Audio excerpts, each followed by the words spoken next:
நடிகர் சங்கத்தில் ஊழல் மற்றும் முறைகேடுகள் நடைபெற்றதாக சேலத்தில் நடிகர் விஷால் குற்றம் சாட்டியுள்ளார்.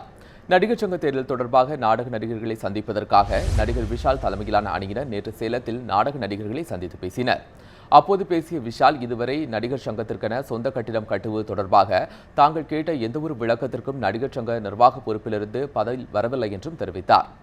நடிகர் ஒருவரிடமிருந்து 10 லட்சம் ரூபாயை தற்போதைய நடிகர் சங்கம் பொறுப்பில் உள்ளவர்கள் பெற்றதாக தெரிவித்த விஷால், அந்த பணம் குறித்து சரியான கணக்குகள் இல்லை என்றும் குற்றம் சாட்டினார்.